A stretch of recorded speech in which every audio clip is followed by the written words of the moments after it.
Hi guys, it's Jez here from Windows Central, here with a hands-on overview of the Xbox Ally and Xbox Ally X, set to launch on October 16th, 2025. I've been going hands-on with these devices for a couple of weeks. I'm a heavy Xbox ecosystem user, as you know, so I really wanted to answer the question, are these devices right for you as an existing Xbox customer? Are these actually a good option in general for PC gaming? Let's talk about it. The Xbox Ally is $599.99 in the United States, and the Xbox Ally X is a whopping $999.99. I'm told tariffs played a big part in these prices, as Asus doesn't enjoy the same kind of exemptions that Apple does, and so on and so forth, but that's the reality we're dealing with here. The Xbox Ally is the less powerful of two, the Z2A APU from AMD, 16GB of RAM and 512GB of storage.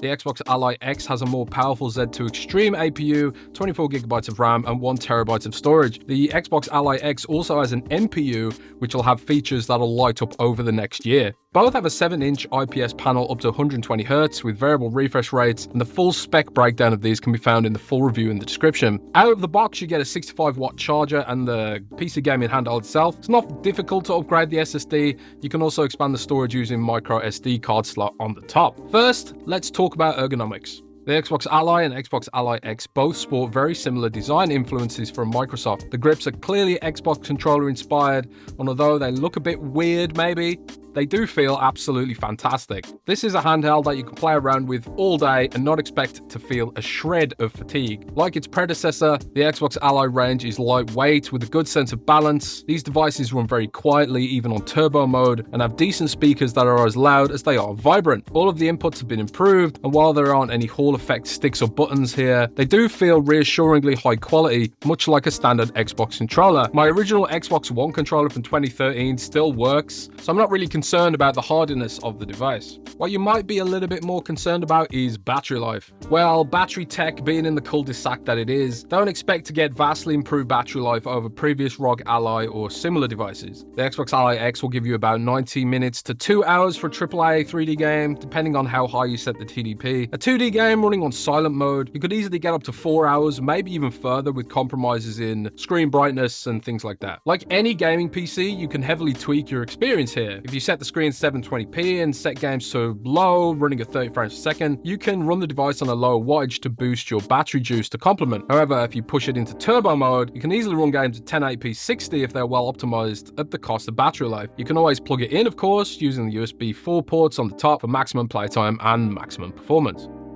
Speaking of performance, the Xbox Ally X is naturally going to offer a better experience. It's the more expensive of the two. You can run 3D games on the Xbox Ally, but you shouldn't expect to have a particularly fantastic, uncompromised experience, especially for like photorealistic games. To get to 60 frames per second in AAA photorealistic titles, you'll be looking at heavy compromises in resolution, lighting, texture quality, and things like that to get there, if indeed you can get there at all. It is, however, a powerhouse for 2D games, heavily optimized 3D games, and particularly those with sort of retro-style graphics. In essence, the Xbox Ally base model is similar to the Steam Deck in overall performance, which is an issue potentially considering it costs a fair bit more than a Steam Deck. The Xbox Ally X, however, is a completely different beast. This is the most powerful gaming handheld we have ever tested. It offers a stellar experience in games like Cyberpunk 2077, Death Stranding, Ninja Gaiden 4, Gears of War. Some games with very dense and detailed graphics and lighting may push this device to its limits. Silent Hill 2 on high settings with ray tracing turned on ran respectably well at 30 frames per second on the Ally X, but it would only run on the base Ally with frame generation and lighting practically disabled. But thanks to things like Wi-Fi 6E,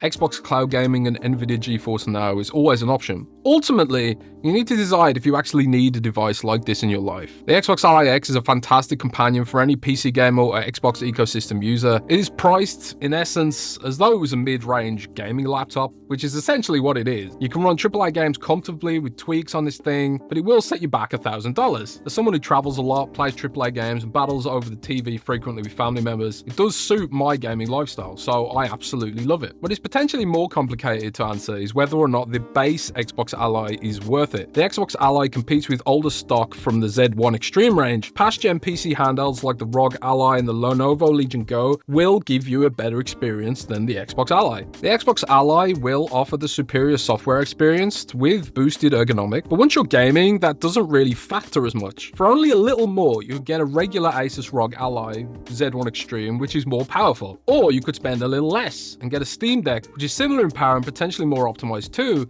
if you were planning to play primarily Steam games on this device. There is also other aspects to consider. You know, the Xbox Ally is a full Windows device, which means you get access to Genshin Impact Launcher, Riot Client, all those other launchers that you otherwise would need to do heavy tweaks on with SteamOS to get running. Also, the Xbox Ally obviously supports anti-cheat, kernel level anti-cheat like a Windows PC, whereas SteamOS doesn't. So you have to sort of pick and choose in accordance with what your gaming lifestyle is. Overall, it's an encouraging move to see Microsoft double down on this space. When it came about initially, Windows and Microsoft was nowhere to be seen. Xbox has stepped in to help fix the usability gaps, but there's still a mountain of work left to do. I'd love to see discoverability improvements to the Xbox Store and PC, and the Xbox Ally X's MPU won't become a factor for gaming until next year. I do genuinely think that the Xbox Ally X is probably one of the best gaming devices I've ever owned. Having such an uncompromised console-like experience has been great as a heavy Xbox user. It represents something of a childhood dream to be able to run these kind of games in my hand, but I'm unsure if I can recommend the base Xbox Ally for general use. There are so few quality 2D or less graphically intensive games on the Xbox Store which target devices like the base Xbox Ally. You're gonna have to go to Steam to find those games, so why not just buy a cheaper, spec-comparable Steam Deck? I know tariffs are a factor here, but that's not the end user's fault. All up, this is a great glimpse into the future of Microsoft's gaming ecosystem, but it is very much an early adopter's experience. We need far more games optimized for these kind of devices. We need improvements to the Xbox full screen experience, and we need way more big publishers on board with Xbox Play Anywhere. Our full reviews with benchmarks are linked in the description with more detail on both devices. Let us know if you plan to grab one of these, or if you have any questions on things I didn't cover in the video. I've been Jez from Windows Central. I'll see you in the next one.